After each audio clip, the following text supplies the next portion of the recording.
여기 한국군쯤은 많은 힘을 들이지 않고도 순식간에 불바다로 만들 수 있다고 주장하는 일본 군사 전문가가 있습니다.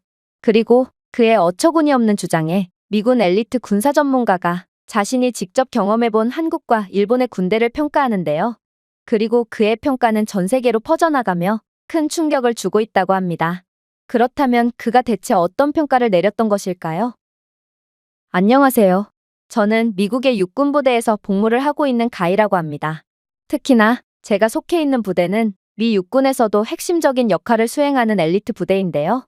그래서인지 저희는 외국에도 자주 파견 나가서 다른 나라 군대와의 연합훈련이나 훈련평가를 실시하곤 하죠.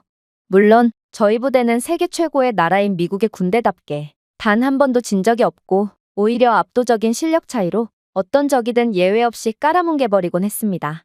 그러다 이번에는 저희 부대가 아시아 국가로 국제훈련 평가를 실시하러 간다는 소식이 들려왔습니다.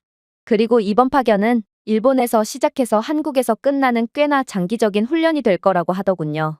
사실 군인이면 응당 명령에 따르는 것이 인지상정이지만 그래도 부대원들 사이에서는 이번 훈련에 대한 여러 불만이 터져 나왔어요. 왜냐하면 일본이야 워낙 군사력이 강한 국가고 이유는 모르겠지만 일본에 대한 고평가를 하는 부대원들도 상당히 많은데 반해 한국은 저희 부대의 총공세를 일부는 막아낼 수 있을까 싶을 정도로 허접해 보이는 군대였거든요. 생각해보세요. 미국은 한국에 주한미군을 파병 보내고 있는 중인데 만약 한국이 진정한 군사강국이라면 이러한 주한미군을 주둔시킬 필요도 없을 게 분명하거든요. 하지만 일본과의 훈련 이후 안 그래도 피로해진 상태에서 미군의 군사력 증진에 아무런 도움도 안 될 것이 분명한 한국과도 훈련을 연이어하는 일정을 이어가야 한다니 저희는 불만을 가질 수밖에 없던 것입니다. 그러나 저희는 명령에 따를 수밖에 없었고 일단 일본으로 향하게 되었습니다. 사실 저희 부대의 많은 동료들은 일본과의 훈련에 무척이나 기대하는 듯한 반응을 보였습니다. 특히나 일본이라는 나라의 환상을 갖고 있던 부대원 제임스는 자신은 일본의 군부대 곳곳을 영상 촬영하여 추억으로 갖고 있을 거라는 황당한 주장까지 해왔는데요.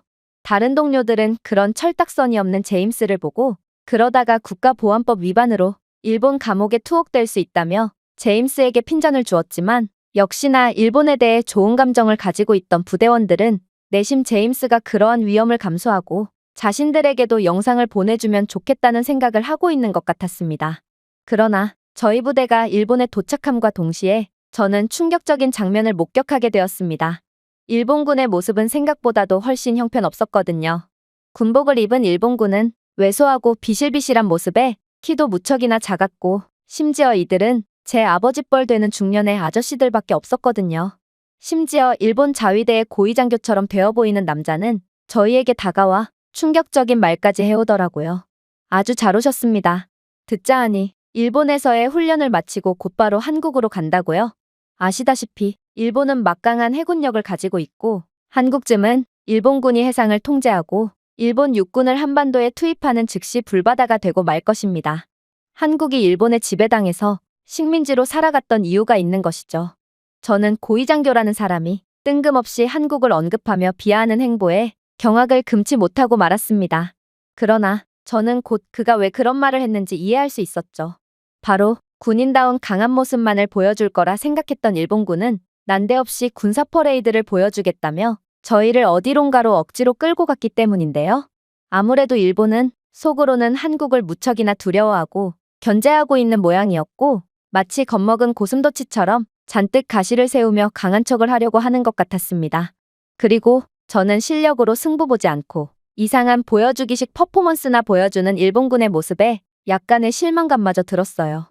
아무튼 그렇게 이들의 퍼포먼스는 시작되었습니다. 얼굴에 자신감이 가득 차 있는 일본군 간부들은 자신들의 힘과 규율을 세계 최고의 군대에 보여주기를 기대하며 군대를 통솔하기 시작했는데요. 하지만 대부분의 미군들이 기대에 차 있던 것과는 달리 저희는 이내 예상치도 못한 장면을 목격하게 되었습니다.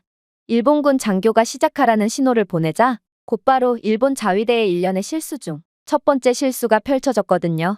일본 의장대는 원활하게 소총을 회전하는 대신 총기를 제대로 관리하지 않아 미끄러웠는지 계속해서 총을 놓쳐댔죠. 특히나 머리가 벗겨진 아저씨 군인이 자신의 무기를 공중으로 던지고 다시 낚아채는 것에 실패하자 소총은 자갈길을 가로질러 언덕 아래로 떨어져 버렸는데요. 급기야 당황한 일본 의장대원이 자신의 총기를 찾기 위해 대열을 이탈하자 저희 부대원들은 그런 우스꽝스러운 모습을 보며 숨을 헐떡이며 낄낄댈 뿐이었습니다. 이들은 도대체 저희에게 무엇을 보여주고 싶었단 말인가요? 그러나 이러한 일본의 상상치도 못한 충격적인 모습은 이뿐만이 아니었어요. 곧이어 일본 군악대와 잘 훈련된 것처럼 보이는 병사들이 나와 행진 퍼포먼스를 보이기 시작했는데 아무래도 이들을 지휘하는 장군은 지도를 잘못 읽은 모양이었고 결국 일본군은 점점 더 좁은 골목길로 들어가더니 이내 막다른 길에 끼어버렸거든요. 도대체 이게 일본군의 강력함을 과시하는 공연인지 아니면 슬랩스틱 코미디를 하는 건지 저희는 그저 민망한 표정으로 퍼포먼스를 중지하는 일본군의 모습에 또다시 박장대소를 할 뿐이었습니다. 그렇게 일본군은 처음에 지었던 자신만만한 태도가 싹 가신 채로 본격적인 훈련에 돌입했죠. 훈련은 정말 충격적이었어요. 일단 일본의 자위대원들은 실전 모의 전투를 하기엔 너무나도 나이가 많았는지 이들은 각종 핑계를 대며 훈련을 불참했는데요. 심지어 그렇게 억지로 시작된 훈련에서도 이들은 전혀 군인답지 못한 모습만을 보여주더라고요. 이들은 명색이 군인이라는 게 지도조차 읽을 줄을 몰랐고 그렇게 형편없는 독도법을 보여주던 일본 자위대원들은 훈련이 시작되자마자 저희의 거점 기지로 잘못 들어와서 모조리 포획되는 한심한 모습을 보여줬습니다. 더 충격적이었던 건 이들은 자신들이 나이가 많아서 눈이 침침해서 그랬다는 말도 안 되는 변명을 일삼았는데요. 그러면서 자신들도 쪽팔린 건 아는지 이번 일은 제발 비밀로 해달라며 빌더라고요.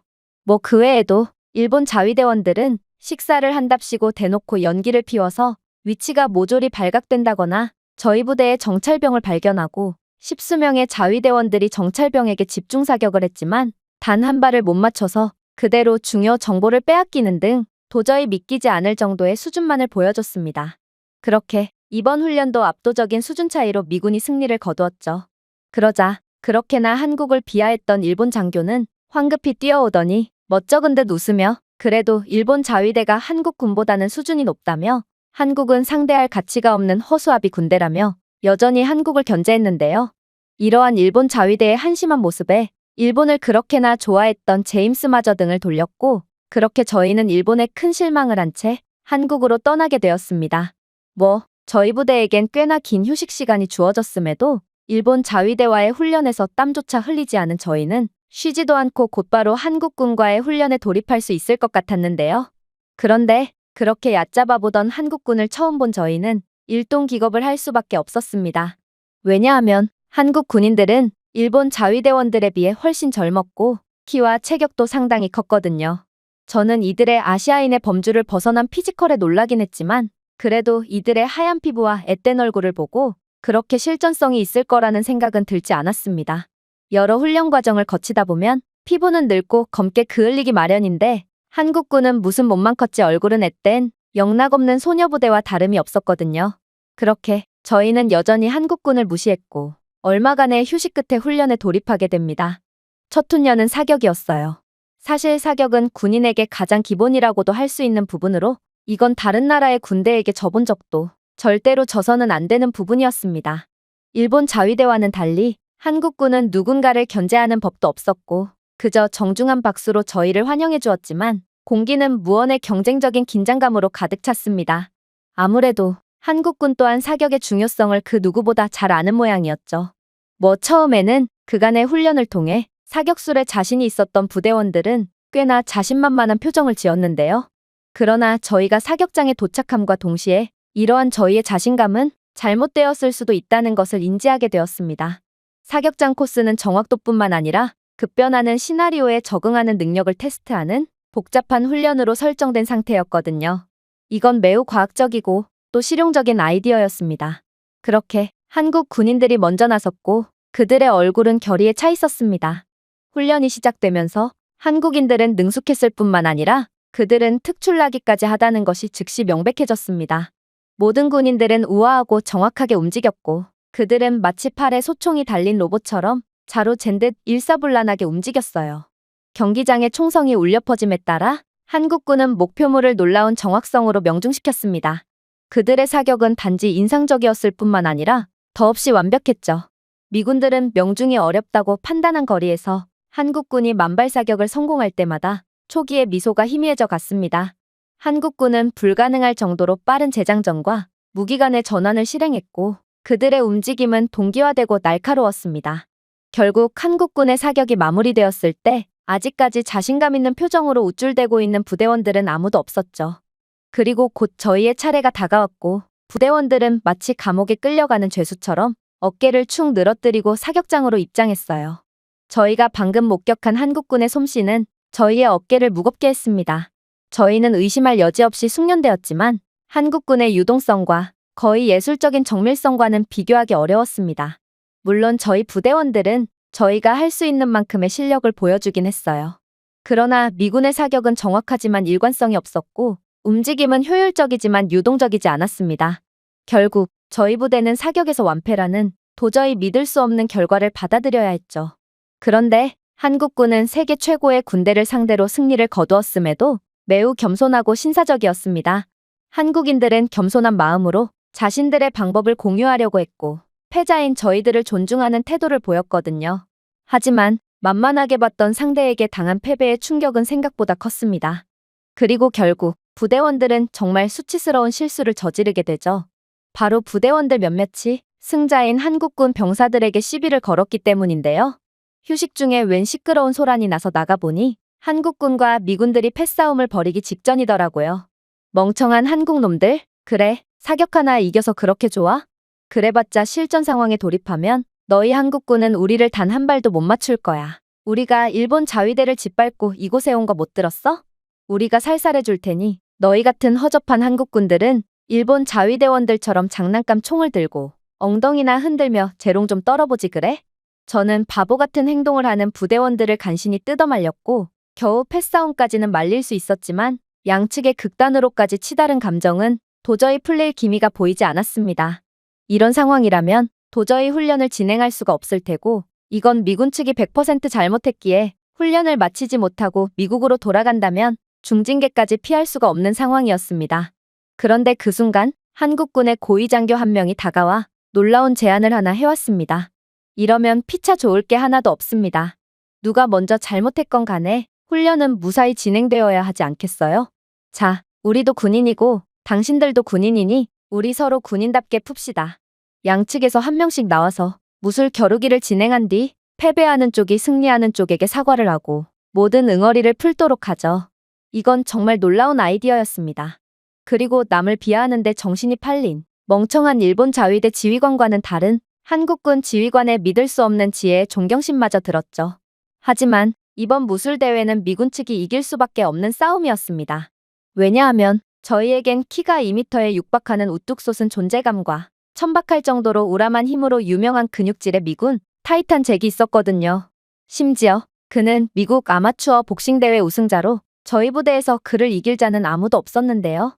반면에 상대랍시고 나온 한국군 병사는 키만 컸지 몸은 왜소하고 앳된 얼굴을 하고 있을 뿐이었습니다. 하지만 대결은 대결이었고 그렇게 저희 모두는 체육관으로 모였습니다.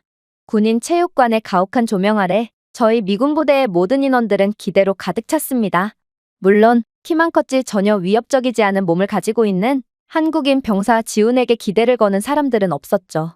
다들 타이탄이라고 불리는 잭이 지훈을 얼마나 두들겨 팰 수 있을지 혹은 얼마나 빨리 경기를 끝낼 수 있을지에 대해 호기심을 가지고 있는 듯 보였습니다. 그런데 뭔가 이상했어요.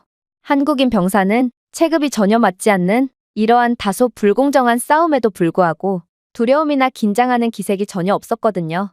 심지어 이를 구경하는 한국군 측도 자신들이 패배할 거라는 생각을 전혀 하고 있지 않는 듯 흥미로운 표정으로 자신의 동료를 응원하고 있었습니다. 그렇게 경쟁자들이 링에 들어설 때 그들 사이의 대조는 더욱 극명해졌습니다. 키가 190cm가 넘는 거대한 잭병장은 그의 과거 승리와 군인으로서의 자부심을 보여주려는 듯 그의 팔을 사정없이 구부렸습니다. 그러나 역시나 한국인 병사는 전혀 기죽지 않았어요. 대체 무슨 자신감인지 아니면 바지춤에 무기라도 숨기고 있는지 그는 침착한 태도로 잭 병장에게 살짝 고개를 숙이는 겸손까지 보여주더라고요. 그리고 1라운드가 시작됨과 동시에 환호성을 지르던 저희는 순간적으로 입을 닫을 수밖에 없었습니다. 잭은 그의 덩치를 이용해 지훈에게 거센 압박을 하며 거리를 좁혔지만 지우는 가벼운 태권도 잔발 스텝으로 계속해서 거리를 벌렸고 그의 시선은 제게 일거수일투족에 고정되어 있었어요. 거리를 잡지 못하던 잭은 무거운 손을 마구잡이로 휘두를 뿐이었지만 역시나 그의 주먹이 지훈에게 닿을 리가 없었습니다. 대신 지훈은 거리를 계속해서 벌림과 동시에 빠르고 정확한 돌려차기를 제게 옆구리에 꽂아 넣었는데요. 그리고 이 모습에 관중들은 순간 숨을 헐떡였죠. 지훈의 발차기에서 나온 타격 소리는 일반적인 퍽 소리가 아닌 거의 뭔가가 부러질 때 나오는 소리인 우직근에 가까웠을 정도로 무척이나 살벌한 소리가 나왔거든요. 발차기에 살짝 놀란 잭은 그의 전략을 조정하는 듯 보였습니다. 그는 복싱 선수로서의 자존심보다 실리를 더욱 챙기겠다는 의지로 자신의 무거운 몸무게를 최대한 이용하기 위해 잭의 핀치를 잡으려고 하면서 거리를 줄이려고 했어요. 그러나 지훈은 도망쳐서 빠르고 따가운 타격으로 맞섰는데 이것은 태권도의 속도와 민첩성에 대한 강조를 완벽하게 보여주는 것이었습니다. 경기가 진행될수록 저희 부대원들의 지훈의 첫인상에 대한 불신은 경악으로 바뀌었습니다. 지훈의 전략은 더욱 분명해졌는데 그는 태권도의 철학적 가르침을 그대로 반영하는 뺑소니 전술로 잭을 제압하고 있었습니다. 2라운드가 되자 잭의 숨결은 더 무거워졌습니다. 그가 한 동작 하나하나가 더 느리고 더 힘들어 보였습니다. 대조적으로 지훈은 체력과 속도가 줄어들지 않고 그의 주위에서 춤을 추는 것처럼 보이기까지 했습니다. 그 순간 지훈의 완벽하게 타이밍을 맞춘 돌개차기가 잭의 허를 찔렀고 잭은 비틀거리며 로프로 돌아갔습니다. 잭의 장점을 감지한 지훈은 체육관에 울려 퍼지는 하이킥과 태권도의 로우킥 격인 쓸어차기로 앞으로 나아갔습니다. 잭은 자신을 보호하려고 노력했지만 지훈의 공격의 정확성은 방어의 여지를 거의 남기지 않았습니다. 마지막 뒤우려차기로 지훈은 잭의 얼굴에 일격을 가하여 자신보다 2배는 큰 남자의 넋을 완전히 빼놓았습니다. 심지어 지훈은 실수인 척하며 잭이 거리를 좁히도록 허용하면서 기습적으로 잭의 턱에 원투를 적중시켰는데요. 알고 보니 발차기만 사용하는 줄 알았던 태권도는 클린치 상황에서의 주먹 공격까지 허용되는 종합 스포츠였고 결국 잭은 그로기 상태가 되어 쓰러져 버렸습니다. 심판은 1번, 2번, 3번 셈을 했습니다. 잭은 의식을 찾으려고 애썼지만 너무 늦었습니다. 결국 벨이 울렸고 경기가 끝나버렸죠. 매너 좋은 지훈은 상대방을 일으켜 세우는 것을 도왔고 이는 한국군 미군 할 것 없이 모든 사람들의 뜨거운 박수를 자아냈습니다. 저희 부대원들은 이제 한국군을 완전히 인정하게 되었습니다.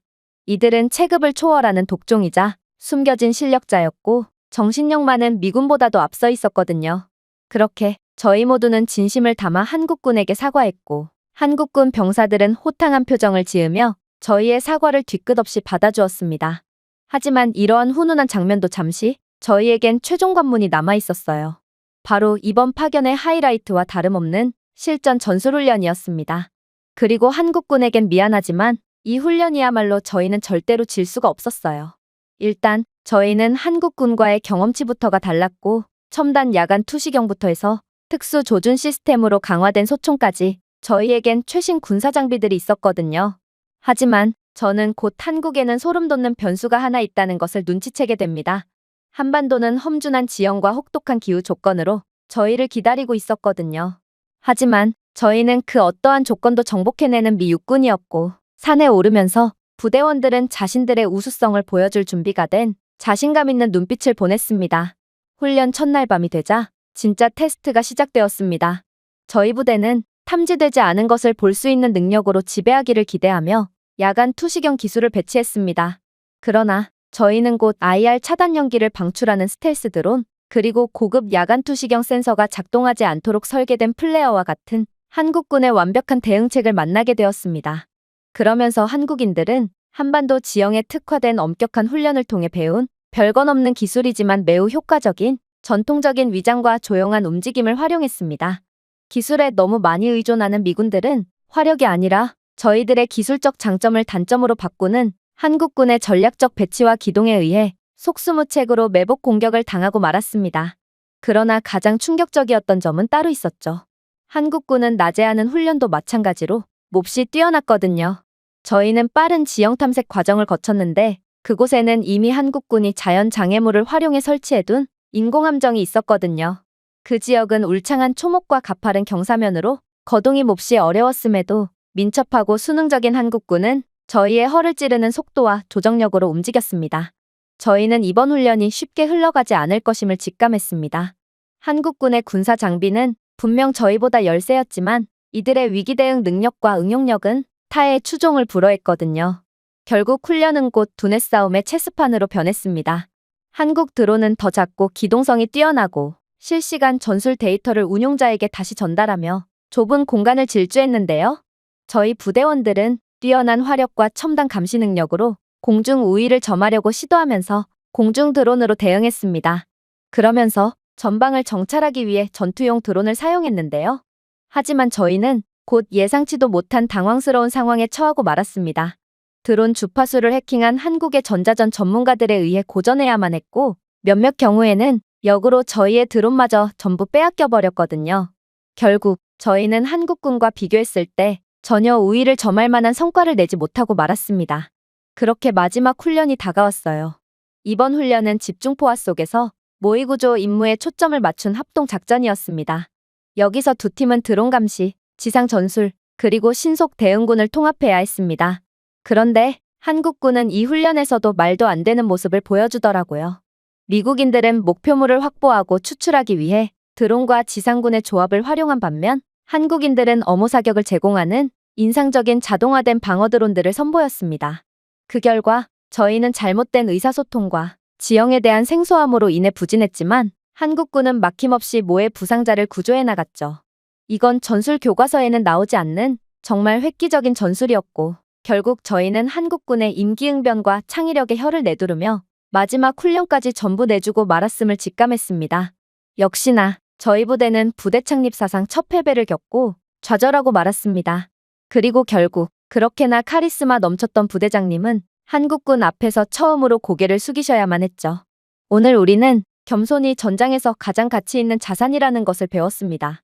우리는 우리가 선생님이라고 생각하고 여기에 왔지만 우리가 학생이라는 것을 알고 떠납니다.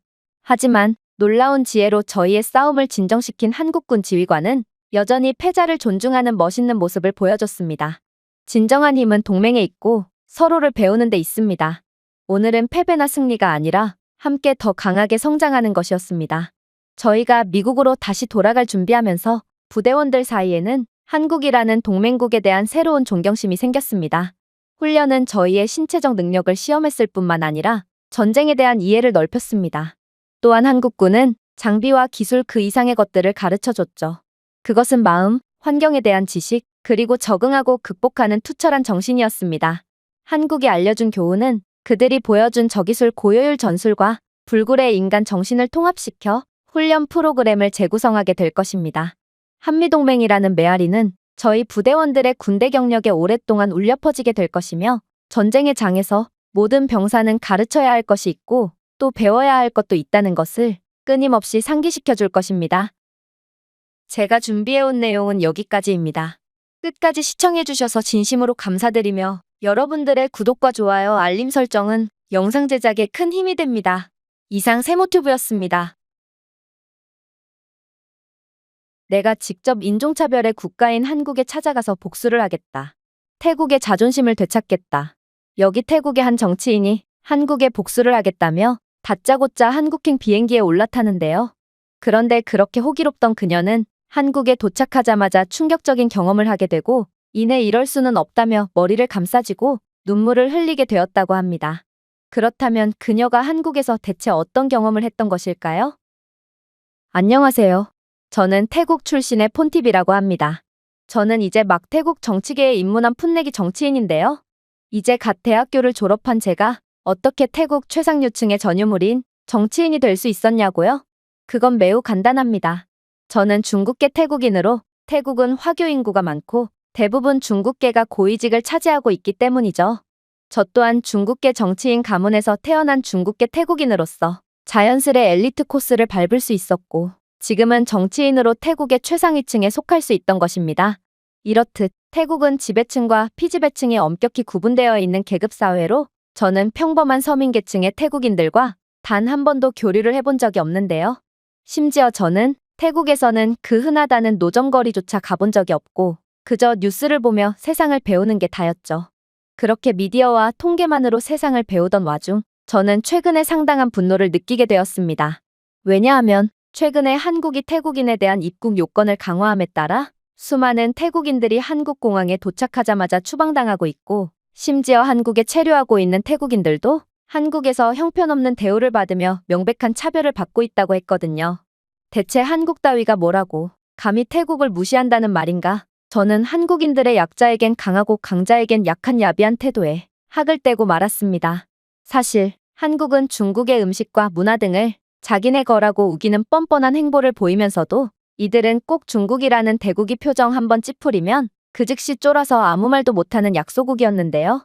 중국계 태국인인 저는 자연스레 중국에 대해서도 많은 것을 알고 있고, 그래서 한국의 이러한 대국 앞에서 꼼짝을 못하는 야비한 습성과 모든 것을 자기 것이라고 우기는 뻔뻔한 특징을 누구보다 잘 알고 있었죠.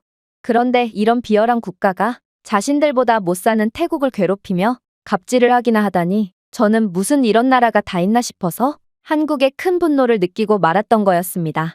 물론 저는 중국계라는 부분에서 어느 정도의 중국에 대한 애정을 느끼기도 했지만, 그래도 태국인으로서의 자부심이 상당히 강했는데요. 그래서 한국의 이러한 차별행위에 자존심에 큰 상처를 입은 저는 그 즉시 국회에 한국에 대한 여러 보복 조치를 건의하며 한국의 태국이 얼마나 강력한 나라인지를 보여주기로 했습니다. 그리고 이러한 한국에 대한 분노는 저만 느끼고 있는 것이 아닌지, 저는 여러 소식통을 통해 태국 시민들의 반항 감정이 날이 갈수록 심해지고 있다는 소리를 듣기도 했는데요. 실제로 서민층에서의 반항 감정은 몹시나 극심한지, 저는 태국 여기저기서 한국의 차별행위에 대한 항의를 하는 시위가 열렸다는 소식을 듣기까지 했습니다. 정책 담당자 또한 이러한 태국인들의 여론을 인식해서인지 한국인 입국자들에 대한 추가적인 서류 요청이나 관광지 거리에서도 한국인처럼 보이는 관광객이 보인다면 불식 업문을 통해 압박을 준다든지 하는 불이익을 주기로 하며 제 건의를 받아들이더군요. 그렇게 한국과 태국 간의 관계는 급속도로 악화되었고, 이러한 상호보복의 조치를 계속 이어나가다 보니 한국에 입국하는 태국인들의 숫자가 드라마틱하게 줄어들었다는 소식까지 들려왔습니다. 저는 이 소식에 상당히 의기양양해졌어요. 이 정도면 태국이 한국을 상대로 압승을 거둔 것처럼 보였거든요. 그리고 풋내기 정치인이었던 저는 태국 국익에 도움이 되는 업무를 했다는 이유로 표창까지 받는 등, 저는 안 그래도 마음에 들지 않았던 한국을 때릴수록 더욱 이득을 보는 상황에 몹시 큰 만족감을 느낄 수 있었습니다. 그렇게 몇 달이 지났습니다. 양국의 사이는 더욱 악화된 상태였고, 저는 아무래도 한국인들은 관광대국 태국에 오고 싶어서 거의 미쳐있는 상태일 거라는 것을 예상할 수 있었는데요.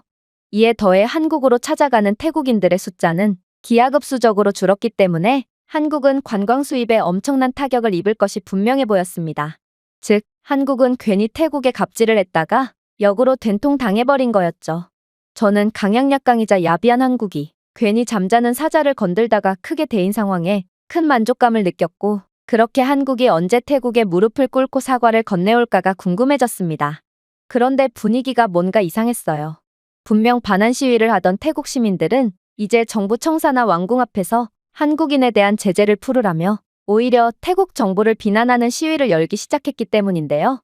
심지어 SNS에서 뱅코리아 해시태그를 붙이며 한국에 대한 반감을 보이던 태국인들은 이제 제발 한국인 관광객들이 태국을 찾아줬으면 좋겠다는 한국에 대한 장문의 사과글까지 게시하며 도통 이해가 안 되는 행동을 일삼기 시작하더라고요. 이게 대체 무슨 상황이란 말인가? 저는 이러한 몇 달 전과는 완전히 달라진 모습에 상황 파악 자체가 안 되었지만, 그래도 상류층인 제가 태국 서민들의 삶과 생각을 알 리가 없었으므로 제 지인 중 유일하게 태국의 서민들의 삶을 매우 잘 알고 있는 친구에게 연락을 취해봤습니다. 그건 바로 영국인 피비였는데요. 그녀는 저와 영국 왕실 사립학교를 함께 나온 친구였고, 태국 내 영국 대사관에서 일하는 아버지를 따라서 태국에 오게 되었다고 했습니다. 그런데 보통 이러한 사립학교를 나온 친구들은 태국의 정부 관계자가 되거나 혹은 그럴듯한 사업가 등의 상류층 직업을 갖게 되는 것과는 달리, 피비는 자신은 그런 명예욕 따위는 아무래도 관심이 없다며 자신이 하고 싶은 일을 하면서 살겠다는 뚱딴지 같은 소리를 하곤 했는데요. 사실 그녀는 학창시절 때부터 꽤나 특이하긴 했어요. 그녀는 고등학생 때부터 한국 문화에 거의 미쳐있는 친구였고, 보통 태국 여성들은 한국 문화에 열광하곤 하는데 피비는 그런 평균적인 태국 여성들보다도 훨씬 한국 문화에 심취해 있는 친구였거든요. 제가 다니는 사립학교에는 다른 백인 친구들도 몇몇 있었고 그들은 한국 문화를 거의 좋아하지 않았지만 피비는 백인이었음에도 유독 한국 문화를 좋아하곤 했죠. 오죽했으면 그녀는 지금 방콕의 관광지 거리에서 한식당을 운영하고 있고 심지어 그녀가 만든 한식은 태국인들과 다른 외국인 관광객들 모두에게 엄청난 인기를 끌고 있어서 체인점까지 몇 군데 냈다고 하더라고요. 사실 한국 문화는 전부 중국에서 유래된 문화로 K-팝 댄스는 전부 중국의 전통춤에서 유래됐으며 K-팝 특유의 멜로디는 중국 소수민족의 전통음악 운율에서 나온 그야말로 짝퉁음악인데요. 그런데 그런 싸구려 짝퉁 문화를 좋아하다니 저는 그런 피비가 이해가 가지는 않았지만 아무튼 피비는 학창시절 때부터 꽤 친하게 지내온 친구였기에 저는 그녀에게 요즘 들어 완전히 뒤바뀐 한국에 대한 여론에 대해 묻기 위해 그녀가 일하고 있다는 방콕의 한 관광지 거리로 향하게 되었습니다. 보통 이러한 관광지 거리에서 일하는 사람들은 하층민들이 많기 때문에 그녀는 그 누구보다 태국의 서민층들이 어떤 생각을 하고 있는지에 대해 잘 알고 있을 것이 분명했죠.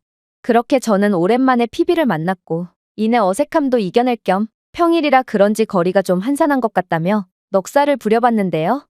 실제로 처음 와본 방콕의 관광지 거리는 공실도 몇 군데 보였고 관광객은커녕 개미새끼 한 마리도 없는 것처럼 보였거든요. 그런데 피비는 무슨 뚱딴지 같은 소리를 하냐는 듯 저를 쳐다보더니 이내 충격적인 이야기를 해오는 거 아니겠어요? 폰팁, 너는 정치인이라는 애가 이렇게나 태국의 상황을 몰라서야 되겠어? 이곳은 원래 평일에도 관광객으로 꽉 차는 곳이야. 그러나 한국과 태국의 관계가 악화되기 시작하면서부터 이곳은 지옥으로 변해버렸지. 지금 상황을 좀 봐.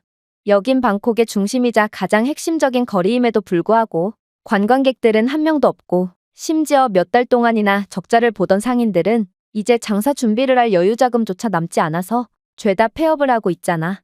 내 한식당만 봐도 그래. 태국인들이 한식에 거의 미쳐있는 것은 말할 것도 없고 요즘은 태국을 찾는 외국인들마저 전부 한식을 맛보려고 하기에 내 한식당은 줄을 서가면서까지 들어갈 정도로 엄청나게 인기가 많은 식당이었어. 그런데 지금은 완전히 망했지. 음식 재료를 구해놔도 손님이 없으니 재료가 전부 썩고 있는 상황이고 따라서 지금은 도저히 적자를 감당하지 못하고 음식 메뉴부터 엄청나게 축소한 상태로 가게를 운영하고 있거든. 결국 이는 계속된 악순환이 되어 이제는 올 손님조차 안 오고 있어. 다른 가게들도 마찬가지야. 이곳 근처의 호텔들은 손님이 없어서 직원들을 전부 해고했고 이제는 전기세까지 밀려서 전기조차 끊긴 상태거든. 불도 안 켜지는 호텔에 대체 누가 묵겠어? 그리고 대부분의 상인들은 몇 달 동안의 적자를 도저히 감당하지 못하고 전부 가게를 접고 말았지. 오죽했으면 이곳 상인들 사이에는 집에서 아무것도 하지 않고 놀고 먹는 사람들이 가장 많은 이득을 봤다는 말까지 나돌겠어? 우리는 손님이 없어도 계속해서 고정비를 지출해야 하기에 적자를 피할 수 없지만 아무것도 하지 않으면 적어도 적자는 보지 않잖아. 기념품 판매 상점, 카페, 식당, 호텔 등 한때 번화했던 이곳 관광지 거리는 한국인 관광객이 끊기면서부터 완전히 폐허로 변해버렸고 수많은 사람들이 실직자가 되어버렸어. 그러나 이들은 다른 곳으로 가서 장사를 시작할 수도 없지. 다른 관광지는 더하면 더했지. 덜하지는 않은 상황이거든. 한국인 관광객들이 태국에 끼치는 영향은 생각보다도 엄청났고 이게 바로 현재 태국인들이 태세를 완전히 전환해서 태국 정부를 향해 한국에 어서 사과를 하라고 촉구하는 이유야. 태국은 직간접적인 부분을 전부 합친다면 사실상 GDP의 50% 이상이 관광업과 관련되어 있고 그 중에서도 구매력이 가장 높은 한국인 관광객의 지분은 상상 이상으로 컸거든. 그러나 태국은 중국과 무비자 협정을 맺고 한국인의 자리를 중국인으로 메꾸려고 하고 있으니 오히려 매너 없는 중국인 관광객들에 질려버린 다른 외국인 관광객들까지 발걸음을 돌리게 하고 있는 거지. 지금 한국인 관광객 급감으로 인한 여파는 점점 커지고 있고 이런 상황이 몇 주만 더 지속돼도 이러한 불황은 태국의 다른 산업으로까지 이어져 태국의 심각한 경제 위기로까지 번질 거라고 하던데 대체 정치인인 너는 어디서 뭘 하고 있던 거야? 이건 정말 보고도 믿기지 않는 상황이었습니다. 한국인들이 이 정도로 태국에 지대한 영향을 미치고 있었다니 정말 충격적이었죠. 한국인 관광객들이 사라진 태국 관광지는 정말 희망을 포기한 눈빛으로 손님을 기다리는 노점상 주인들과 얼마 전까지만 해도 멀쩡히 일을 하다가 한순간에 직업을 잃고 길거리에 널브러져 자고 있는 노숙자들 등 정말 죽음의 거리처럼 변해 있었는데요. 하지만 저는 이러한 태국의 심각한 상황을 보고도 그녀가 중국인 관광객을 욕보인 점을 그냥 넘어가면 안 되겠다는 생각이 들었습니다. 그래서 중국인 관광객이라고 다 매너가 없는 건 아닐 거라고 말하며 그건 알고 보니 한국인 관광객을 중국인이라고 오해한 것일 수도 있다며 중국인의 높은 수준은 중국계 태국인인 제가 자부한다고 신신당부를 했는데요. 그런데 저는 이 말을 꺼내자마자 곧바로 후회를 하고 말았습니다. 왜냐하면 제가 정치인이고 심지어 중국계라는 말을 들은 상인들과 노숙자들은 일순간 제게 시선을 집중하더니 이내 돌까지 던져대며 제게 쌍욕을 퍼붓기 시작했거든요. 이들은 중국인이 모든 것을 망쳤다며 그리고 도대체 정치인들이 하는 게 뭐냐며 제발 한국에 빨리 사과 좀 하라고 소리치며 제게 폭력적인 행동을 일삼기 시작했죠. 저는 태국의 시민들조차 제게 등을 돌렸다는 사실에 큰 충격을 받으면서도 일단 살고 봐야 한다는 사실에 죽기 살기로 달려서 거리를 간신히 빠져나갔는데요. 그리고 얼마 후 침착을 되찾자 저는 여러 가지 복합적인 감정을 느끼기 시작했어요. 이건 정말 생각지도 못한 상황이었고 결국 저는 울분의 감정이 올라와서 그 자리에서 미친 사람처럼 소리를 질러버리고 말았죠. 한국인 관광객들의 발걸음이 끊긴 이후에 태국이 완전히 몰락해버린 것만 해도 분해 죽겠는데 당연히 제 편을 들어줄 거라 생각했던 태국의 시민들까지 완전히 등을 돌리고 심지어 감히 태국 권력의 먹이사슬 꼭대기에 있는 제게 돌까지 던지다니 이건 도저히 납득할 수가 없는 상황이었거든요. 그래서 저는 순간적으로 이성을 잃고 완전히 감정적인 선택을 하고 말았습니다. 바로 제가 한국에 직접 가서 한국에 대한 불만을 전부 쏟아버리는 거였죠. 한국이 태국인들을 먼저 차별했으니 저 또한 한국에서 마음껏 민폐짓을 저지를 것이며 만약 한국인들이 저를 털끝 하나라도 건들 시 미리 준비한 바디캠으로 이 장면들을 전부 녹화해서 태국 언론에 뿌려버릴 생각이었어요. 아무래도 앞뒤를 전부 자르고 한국인들에게 일방적인 갑질을 당하는 모습만을 언론에 뿌린다면 분명 한국은 국제적으로 인종차별의 국가로 낙인 찍힐 것이고 그렇게만 된다면 제 한국에 대한 열등감이 조금이라도 해소될 것 같았거든요. 하지만 이러한 제 호기롭던 마음은 한국 공항에 점점 다가가면서 사그라들고 말았습니다. 왜냐하면 저는 태국에서야 최상위층의 정치인이었지 한국에서는 그저 평범한 태국인 관광객 그 이상도 아니었거든요. 제가 듣기로 한국 공항에서는 태국에서 상당한 상위층이라고 볼 수 있는 교수들까지 죄다 입국 거부를 당하고 있다고 하던데 자칫하면 태국에서 무소불위의 권력을 가진 제가 한국에 입국조차 못하고 추방당하는 굴욕을 당하는 건 아닌가 싶어 두려워졌어요. 그리고 보통 태국 공항에서 추방을 당하는 외국인들은 수시간의 거친 취조 과정과 각종 희롱성 검사까지 동반되기에 제가 만약 한국에서 추방당한다면 그러한 참기 힘든 상황들을 전부 감내해야 한다는 뜻이었는데요. 상류층인 제가 이런 시련을 겪는다면 이건 곧 태국의 국제망신과 다름없었고 그렇게 저는 긴장을 한 채 한국의 입국 수속대로 향해야만 했습니다. 그런데 저는 인천공항에 입국 수속을 거치며 황당한 경험을 하게 되었습니다. 왜냐하면 분명 태국 언론에서는 태국인들이 한국 공항에서 이유도 없이 추방당하며 심지어 교수와 같은 사회적으로 영향력이 있는 직업군들마저 전부 입국 거부 조치되고 있다고 했는데요. 그런데 한국 공항은 모든 입국 수속 절차를 전부 첨단화와 자동화를 통해 매우 간편하게 해놓은 상태였고 결국 이곳에서는 태국 국적인 저조차도 3초 만에 모든 입국 수속을 마칠 수 있었거든요. 이건 정말 말도 안 되는 상황이었습니다. 태국 국적자는 무조건 별도의 취조실로 끌려간 다음 추방을 당하거나 만신창이가 된 채로 겨우겨우 한국에 입국한다더니 이건 그와는 완전히 다른 상황이었거든요. 또한 태국에서는 아직도 입국 담당 직원이 일일이 검사를 하기 때문에 상당히 오랜 시간이 소요되지만 한국은 마치 22세기에서나 볼 법한 뛰어난 기술을 통해 관광객들에게 편의성을 제공해주고 있었다는 점도 매우 놀라웠죠. 도대체 두 나라의 기술 격차는 어디까지 차이가 나는 건지 저는 첫 입국부터 놀라운 모습을 보여주는 한국에 기가 팍 죽고 말았습니다. 그러나 더 충격적이었던 점은 따로 있었습니다. 왜냐하면 듣던 것과는 달리 한국인 직원들은 너무나도 친절했거든요. 일단 저는 너무나도 긴장했던 탓일까 공항 내에 적혀있는 여러 영어 문구를 못 보고 한글만 적혀있는 줄 오해를 했고 이내 어디로 향해야 하는지 우왕좌왕하고 말았는데요. 그리고 인천공항은 겉만 번지르르 하지 외국인 이용객을 위한 영어 안내문구도 붙여놓지 않은 건가 싶어 화가 나고 말았어요. 그래서 저는 잘됐다 싶은 마음으로 한국인 공항 직원에게 매우 공격적인 태도로 불평을 늘어놓았습니다. 이봐요. 인천공항은 명색이 국제공항인데 왜 영어 안내문구 하나 없는 건가요? 한국이 후진적인 국가라는 것은 알았지만 이 정도인 줄은 몰랐네요. 도대체 택시를 탑승하려면 어디로 가야 하는 거죠? 그런데 한국인 공항 직원은 제 짜증스러운 질문에도 아랑곳하지 않고 웃는 모습으로 택시 승강장으로 향하는 공항 통로까지 데려다 주는 거 아니겠어요?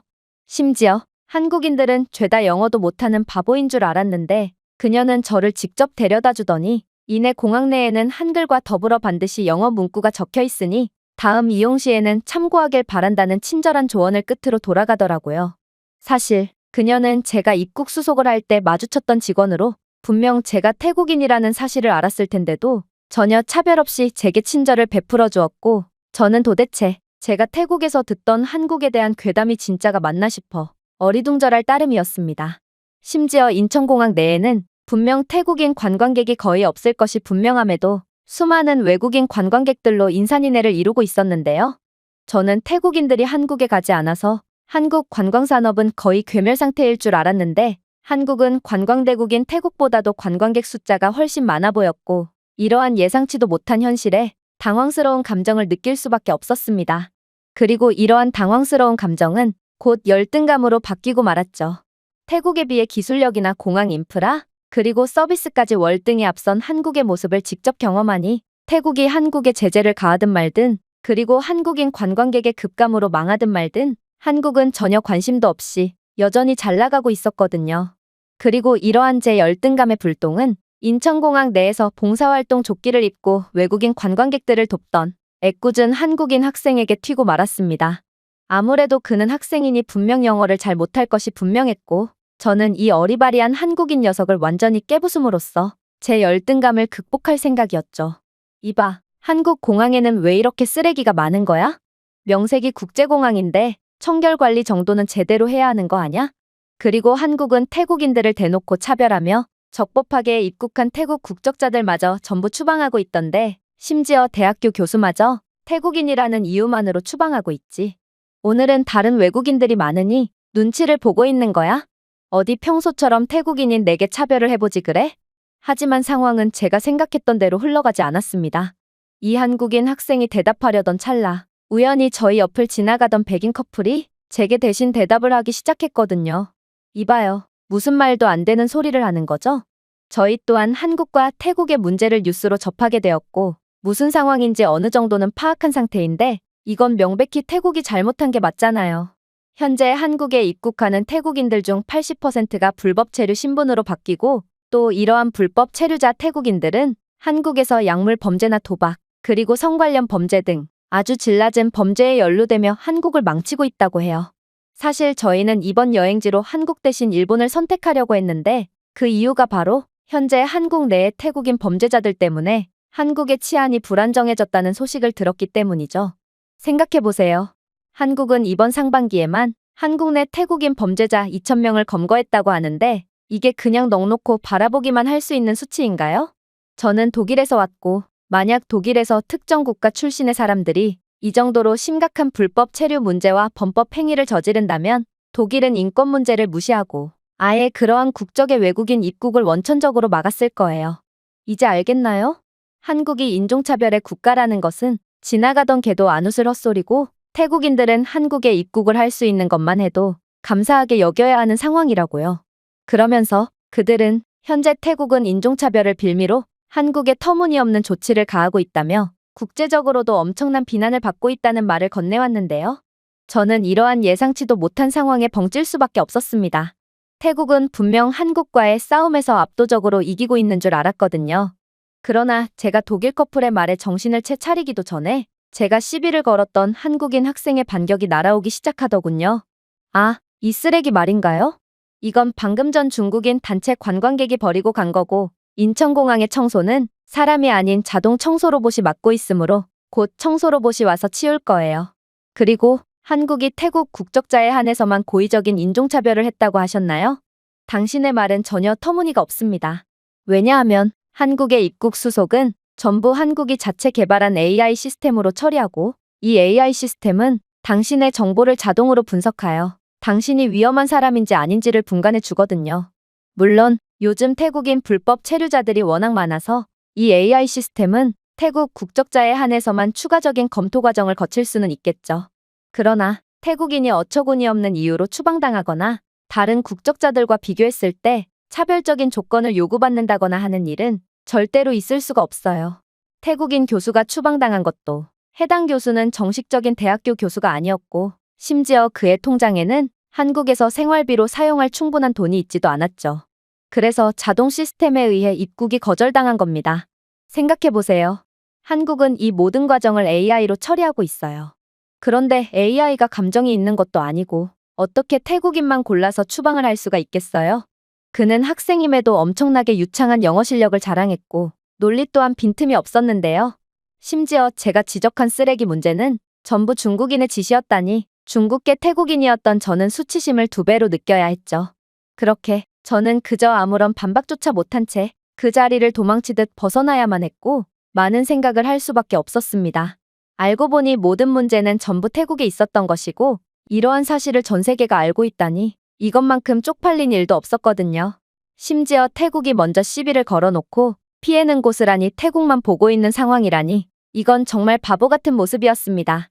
그렇게 저는 여러 불순한 목적을 갖고 온 한국에서 그 즉시 좌절한 채 무릎을 꿇을 수밖에 없었고 한국에 대한 열등감만 더 강해진 채 그대로 도망치듯 태국으로 향하는 비행기를 탑승할 수밖에 없었습니다. 제가 준비해온 내용은 여기까지입니다. 끝까지 시청해주셔서 진심으로 감사드리며 여러분들의 구독과 좋아요, 알림 설정은 영상 제작에 큰 힘이 됩니다. 이상 세모튜브였습니다.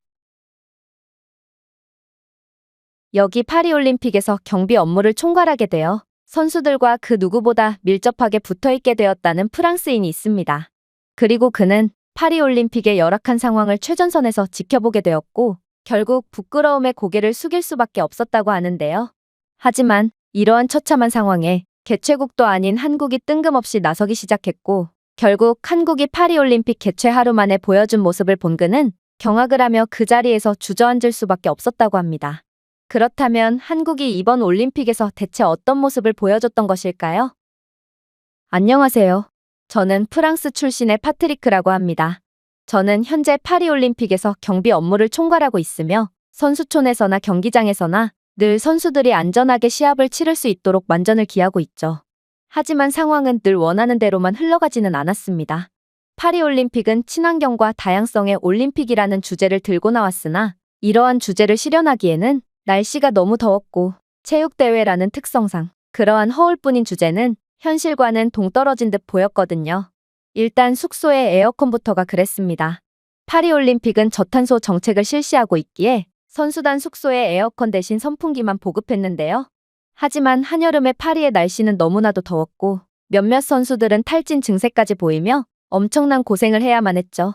그런데 이러한 극한의 상황에서 어찌할 바를 모르는 다른 국가의 선수단과는 달리 오직 두 나라만큼은 직접 행동하며 상황을 개선하고자 했습니다. 그건 바로 한국과 중국이었는데요. 양국 모두 에어컨 없이는 올림픽을 무사히 치를 수 없다고 확신했는지 국가 차원에서 선수단의 컨디션 유지를 위해 움직이기 시작했거든요.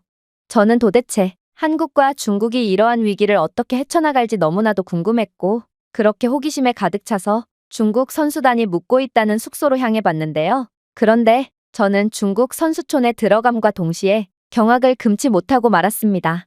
왜냐하면 전 세계 200여 개국 선수들이 모인다는 선수촌은 이게 다국적 시설인지 아니면 중국인만을 위한 시설인지 분간이 안 갈 정도로 중국 선수단 측은 시설 내의 모든 영어와 불어 설명을 한자로 고쳐놓은 상태였기 때문입니다. 로비와 공용시설 등 이들은 보이는 모든 외국어 표시를 중국어 표시로 고쳐놓았고 심지어 올림픽 오륜기를 내리고 중국 국기를 걸어놓는 등 정말 상상치도 못한 다양한 신뢰되는 행동을 일삼고 있었는데요. 이러한 중국인들의 행동은 명백히 다른 선수들에게 큰 피해를 주고 있었음에도 불구하고 저는 곧이어 눈에 들어온 모습을 보고 이건 그저 약과일 뿐이었다는 것을 인지하게 됩니다. 중국 선수들이 머물고 있는 선수촌에는 선수들의 민원들이 엄청나게 제기되고 있어서 직원들이 눈코 뜰 새 없이 바쁜 상태였는데요. 저는 이 정도로 맹렬한 민원을 난생 처음 경험하기도 했고 모든 민원들은 하나같이 중국인 선수들이 묵고 있는 숙소를 향해 제기되었기에 저는 직접 진상조사를 하기 위해 중국 선수들의 숙소로 향했습니다. 그리고 저는 곧 두 눈을 의심케 하는 충격적인 상황을 마주하게 되었죠. 바로 중국인들이 선수촌에 임의로 에어컨을 설치하고 있었기 때문인데요. 그런데 이들은 자신들이 사전에 고지했던 다른 선수들에게 피해를 끼치지 않는 방향으로 에어컨 문제를 해결하겠다는 것과는 달리 정말 상상치도 못한 방법으로 모든 선수들에게 민폐를 끼치고 있더라고요. 일단 중국인 기술자들은 표준 안전 프로토콜을 따르지 않는 즉흥적인 방법을 사용해서 에어컨을 설치했는데요. 예를 들어 일부 에어컨 장치는 적절한 지지 없이 창턱에 위태롭게 설치되어 안전상의 위험을 초래했을 뿐더러 에어컨 장치는 적절한 배수 시스템도 없이 설치되어 심각한 누수와 곰팡이 문제로 이어졌습니다. 또한 이들은 아무런 계획도 없이 무턱대고 벽에 구멍을 뚫으며 에어컨을 억지로 설치했고 결국 이는 엄청난 소음을 유발하며 선수들의 휴식을 방해했죠. 심지어 중국인들은 선수들이 전부 잠을 청하는 밤에도 아랑곳하지 않고 시끄러운 에어컨 설치 작업을 진행했다고 하는데요. 이러한 터무니없는 중국인들의 민폐에 결국 경찰까지 출동했지만 프랑스는 소음에 대한 법조항이 전무하기에 경찰조차 별다른 조치를 취할 수는 없었다고 했습니다. 결국 이러한 중국인들의 민폐 때문에 시합이 바로 코앞이었던 몇몇 선수들은 심각한 피해를 입을 수밖에 없었고 그중 일부는 매우 경쟁력 있는 선수였음에도 불구하고 컨디션 관리에 실패하여 조기 탈락하는 아픔을 겪어야 했다고 했죠. 하지만 진짜 문제는 중국인들이 에어컨을 설치한 뒤부터였어요. 이들은 다른 선수들이 인상을 찌푸림에도 아랑곳하지 않고 중국산 에어컨은 최고 성능을 자랑한다며 그렇게나 홍보와 자랑을 해댔다고 하는데요. 그러나 중국산 에어컨은 80년대에 만들어진 중고 에어컨보다도 형편없는 성능을 보여줬고 이는 잘못된 설치와 결합되어 선수촌의 악몽을 가져다줬습니다. 중국산 에어컨에서 나오는 누수와 곰팡이 증식 및 구조적 손상은 날이 갈수록 심해졌고 결국 선수촌의 생활 조건에 엄청난 악영향을 미치기 시작했거든요. 곰팡이와 누수는 옆방이나 다른 층의 타국적 선수들의 방에도 옮겨갔고 애꿎은 다른 국적의 선수들은 곰팡이 노출로 인해 건강 문제에 직면해버렸거든요. 하지만 무엇보다 충격적이었던 점은 따로 있었어요. 바로 중국인들은 에어컨을 극도로 낮은 온도로 설정하여 더위를 극복하고 있었기 때문인데요. 그러면서 이들은 별도로 가져온 패딩을 입는 어이없는 행보를 보이기도 했어요. 도대체 친환경 올림픽에서 무슨 자신감으로 이런 추태를 부릴 수가 있단 말인가? 저는 중국인들의 어처구니 없는 행보에 기가 찰 따름이었죠. 그런데 이에 한술 더 떠 중국인들은 별 사소한 부분으로 마저 치명적인 민폐를 끼치고 있었습니다. 그건 바로 중국인들은 에어컨 공사를 완전히 주먹구구식으로 대충 해놔서 실외기가 이상한 방향으로 설치되어 있었기 때문인데요. 그리고 중국 선수들의 숫자는 너무나도 많았는데 이들은 전부 최저의 온도로 에어컨을 세팅해 놓으니 실외기의 뜨거운 공기가 전부 다 다른 선수들의 방으로 향하기 시작했어요. 결국 안 그래도 후덥지근했던 타국적 선수들의 방은 중국인들의 배려심 없는 행동으로 더욱 찜통이 되어버렸는데요. 그러나 이러한 민원을 해결하려고 해도 중국인들은 내가 내 에어컨을 틀겠다는데 문제 있어? 그리고 경쟁자가 줄어들면 오히려 내게 이득으로 작용하는 거 아냐? 라며 다른 선수들을 전혀 배려하지 않는 이기적인 모습을 보여주더군요. 저는 이러한 중국인들의 추악한 행동에 학을 떼버렸지만 이에 대한 마땅한 제재 규정이 없었기에 저희 쪽에서 별다른 수를 취할 수는 없어 보였어요. 그런데 그때 뜻밖의 사건 하나가 발생하게 되었습니다. 바로 수많은 중국 선수들이 하나같이 최저 온도로 에어컨을 틀어대니 건물의 전력망이 과부하돼서 지속적인 정전이 발생했기 때문인데요. 그런데 중국 선수들은 다른 선수들이 정전으로 피해를 보는 것은 아랑곳하지 않으면서도 자신들이 에어컨을 쐬지 못하는 것은 용납이 안 되었는지 그제야 에어컨 온도 조절을 하면서 전기를 절약하는 거 아니겠어요? 이러한 중국인들의 한숨만 나오는 모습에 다른 선수들은 SNS에 이러한 중국인들의 이기적인 모습들을 폭로하기 시작했고 결국 이는 해외 언론사들의 귀에까지 들어가서 중국인들의 민폐짓은 여러 저명한 해외 뉴스의 일면을 당당하게 장식하게 됐습니다. 그런데 이러한 중국인들의 학을 떼는 민폐짓을 보다 보니 저는 문득 한국 선수단이 생각났어요. 분명 에어컨에 대한 조치를 취하겠다고 주장한 국가는 중국 외에 한국도 있었거든요. 저는 순간 심장이 철렁 내려앉는 기분이 들었고 그렇게 한 걸음에 한국 선수단이 묵는 숙소로 달려갔습니다. 그런데 뭔가 이상했어요. 한국 선수들이 거주하는 선수촌에서는 어떠한 민원이나 항의도 제기되지 않았을 뿐더러 선수촌의 분위기는 너무나도 차분했거든요. 아니, 에어컨을 설치하는데도 이렇게나 조용한 게 말이나 된다는 것인가? 저는 어안이 벙벙해져서 빠르게 상황을 파악하기 시작했는데요. 그런데 저는 이내 한국 선수단의 충격적인 모습을 목격하고 그대로 얼어붙고 말았습니다. 왜냐하면 한국은 중국처럼 모두에게 피해를 끼치면서까지 에어컨을 설치할 필요가 전혀 없었거든요. 일단 한국은 세계적인 기술 강국답게 자국의 기술력만으로 최첨단 간이 에어컨을 만든 상태였는데요. 한국 선수단은 한국의 글로벌 가전제품 브랜드와 협업을 맺고 증발 냉각과 펠티어 냉각과 같은 고급 냉각 기술을 사용하는 최첨단 휴대용 에어컨 장치를 파리까지 가져온 상태였거든요. 이 가전제품들은 작고 에너지 효율적이며 방들 사이를 쉽게 이동할 수 있게끔 되어 있었기에 영구적인 설치 없이도 빠르고 효과적인 냉방을 제공했어요. 사실 프랑스에서도 삼성이나 LG 같은 한국 브랜드의 가전제품들은 상당한 인기를 끌고 있는데요. 한국 브랜드의 가전제품들은 도통 고장이 나지 않기에 가전제품이 완전히 망가져서 못 쓰게 될 때까지 사용하는 절약 정신이 몸에 밴 프랑스인들의 특성상 이러한 한국 브랜드 제품의 튼튼한 내구성과 완성도는 프랑스에서 엄청난 호평을 이끌어내고 있거든요.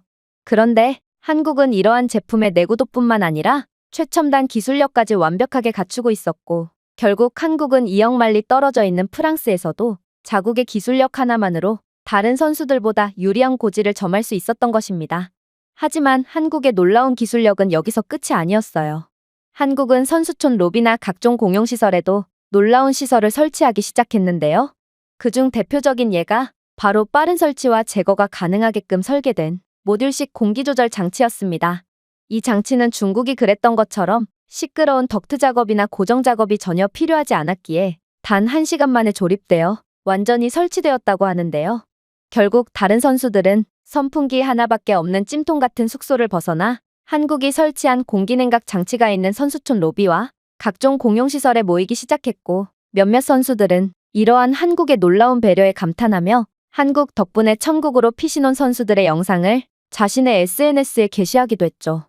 이건 중국과는 완전히 다른 선진적이고 대인배적인 모습이었기에 저는 한국의 정정당당한 경쟁을 위해서 라이벌에게도 기꺼이 손을 내밀어주는 따뜻한 마음씨에 박수를 보낼 수밖에 없었습니다. 사실 중국은 이러한 한국의 최첨단 기술력의 발끝조차 못 따라오는 한심한 모습을 보여줬거든요. 이들은 연신 중국산 가전제품은 세계 최고라며 만약 중국을 위해 중국산 에어컨의 홍보 모델이 되어준다면 숙소에 에어컨을 무료로 설치해주겠다며 선수들의 열악한 상황을 인질로 삼아 자국을 홍보하려고 하는 최악의 모습까지 보여줬는데요. 그러나 그렇게나 자랑스러워하던 중국산 에어컨은 너무나도 형편없어서 가동될 때마다 엄청난 소음이 발생하곤 했죠. 이러한 중국산 에어컨에서 나오는 덜컹거리는 소음은 밤에도 어김없이 발생했고 결국 다른 선수들의 수면과 전반적인 컨디션에 악영향을 미치고 말았습니다. 심지어 중국산 에어컨은 너무나도 저품질이었기에 간혹 차가운 바람 대신 뜨거운 바람이 나오는 경우도 있었는데요. 그런데 중국인들은 이런 경우 에어컨을 끄는 게 아닌 자신의 방문을 여는 황당한 행동을 하곤 했기에 안 그래도 더운 선수촌의 실내 온도는 더욱 치솟을 뿐이었어요.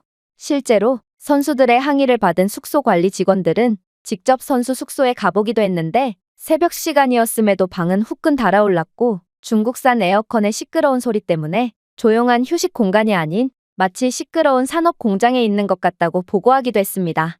이러한 중국의 소음 공해와 민폐 행동들은 다른 선수들의 휴식을 방해하여 스트레스 수준을 높였기에 실제 경기력에 영향을 미치기까지 했죠.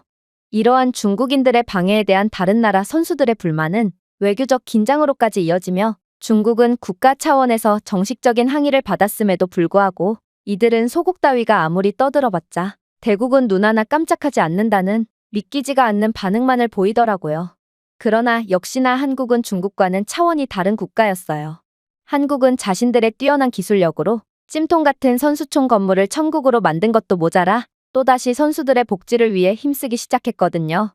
몇몇 선수들은 새벽 시간에 더위에 호소하며 숙소를 뛰쳐나오기도 했는데요.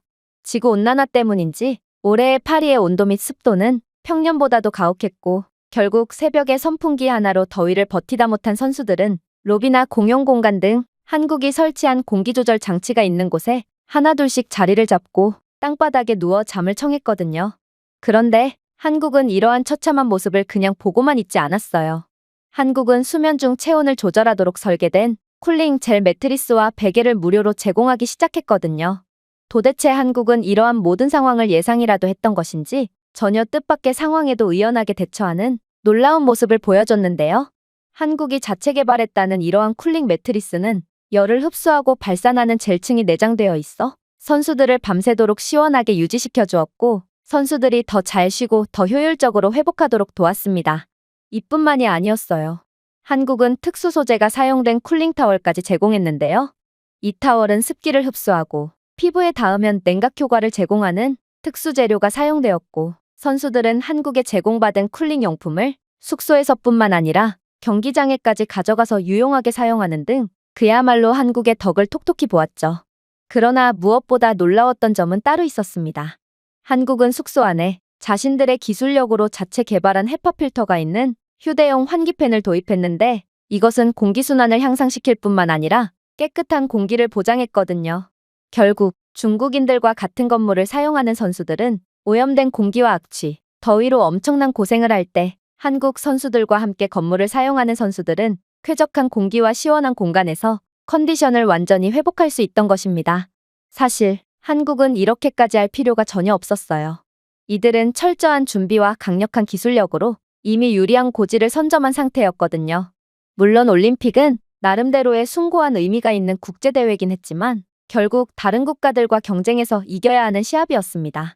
하지만 한국은 승리보다 값진 것이 뭔지 아는 선진국이었고 이들은 이러한 진정한 올림픽 정신을 발휘하며 중국으로 인해 망조가 드리운 파리에 희망의 메시지를 던지고 있었습니다.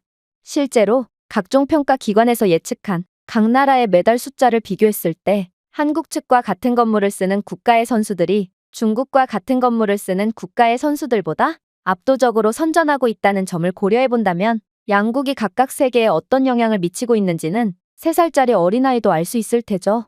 그렇게 이러한 한국의 놀라운 선행은 각종 선수단 SNS와 외신 기자들 사이에서 일파만파로 퍼져나갔고 그렇게나 콧대 높고 매사에 냉소적인 프랑스인들조차 이번 올림픽이 끝나면 이미 20년 동안 사용했던 LG 세탁기를 보내주고 새로운 LG 세탁기를 구매하겠다며 한국에 맹렬한 러브콜을 보내기도 했습니다.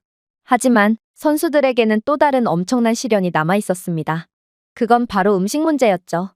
부끄럽지만 프랑스 올림픽위원회는 운동선수가 필요로 하는 영양분이 거의 없는 채식 위주의 식단을 제공했는데요.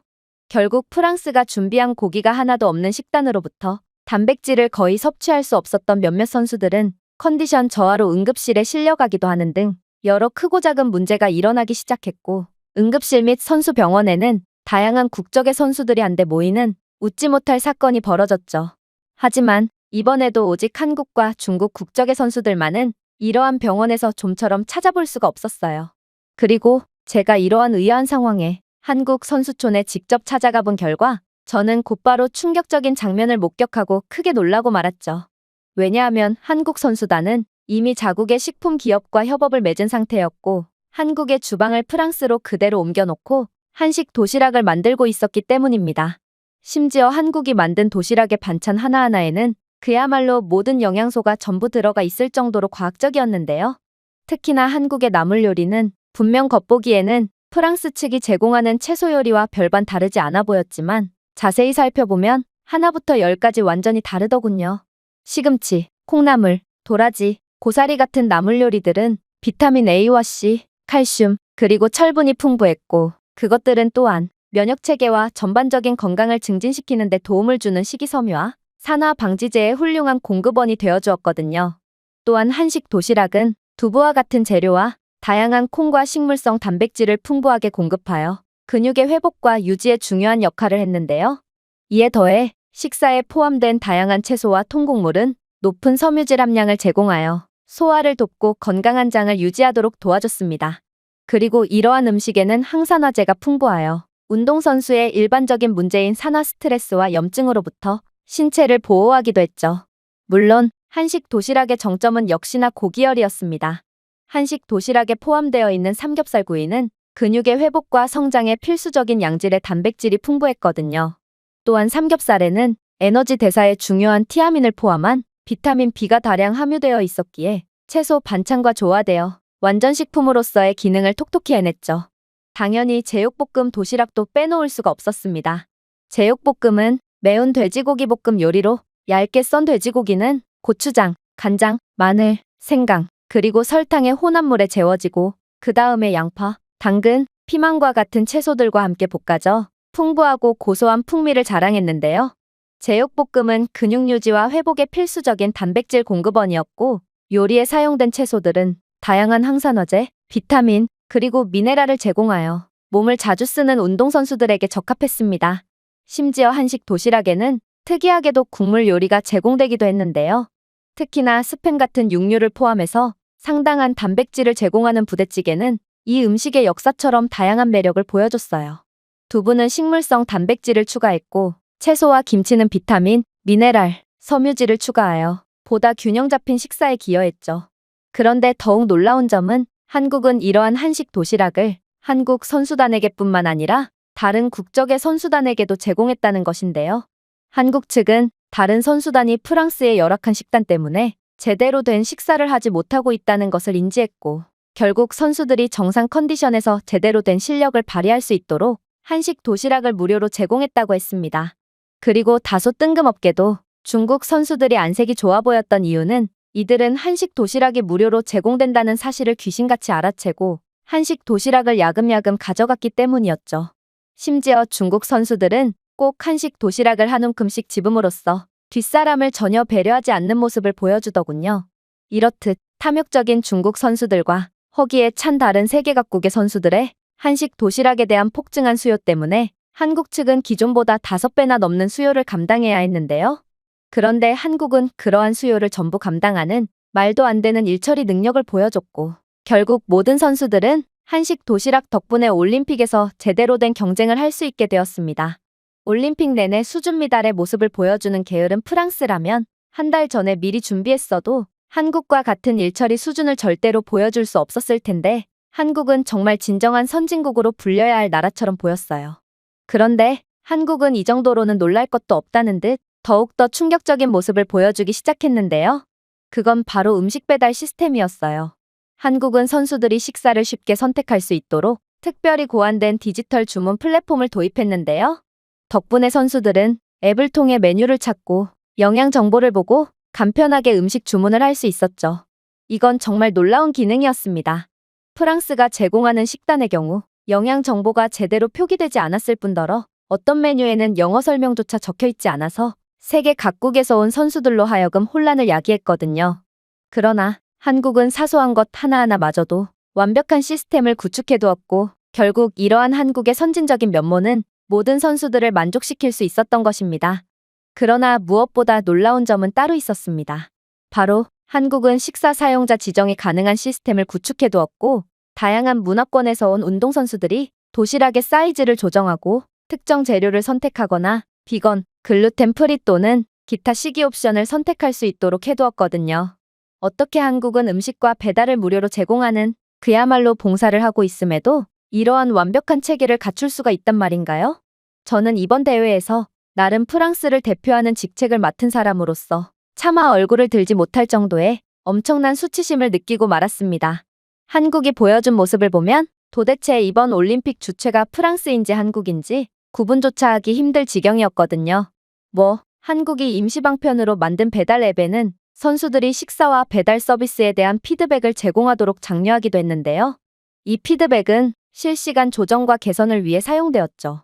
이러한 피드백과 리뷰 시스템 덕분에 선수들은 다소 어색하게 느껴질 수 있는 한식에 대해 간접 체험할 수 있었고 어떤 음식이 자신에게 잘 맞는지 그리고 안 맞는지를 미리 확인할 수 있었습니다.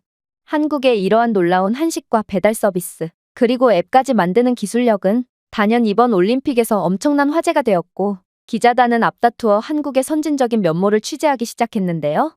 결국 몇몇 공신력 있는 해외 언론들에서는 한국이 프랑스가 망친 올림픽을 되살렸다는 다소 도발적인 기사를 내보내기도 했고 프랑스는 거의 모든 면에서 한국과 비교되며 자존심을 구겨야 했어요.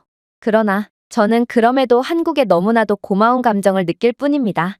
한국은 프랑스의 구시대적이고 처참한 시스템에 무언의 메시지를 남겼고 이러한 경험을 통해 이제는 프랑스도 한국처럼 변화해야 한다는 점을 시사했다고 생각하거든요. 또한 한국이 아니었다면 정말 처참하게 망했을 수도 있는 이번 파리 올림픽이었기에 저는 한국에 진심으로 감사하며 이들의 헌신과 배려에 깊은 존경심을 가지고 있는 중이랍니다. 제가 준비해온 내용은 여기까지입니다. 끝까지 시청해주셔서 진심으로 감사드리며 여러분들의 구독과 좋아요, 알림 설정은 영상 제작에 큰 힘이 됩니다. 이상 세모튜브였습니다.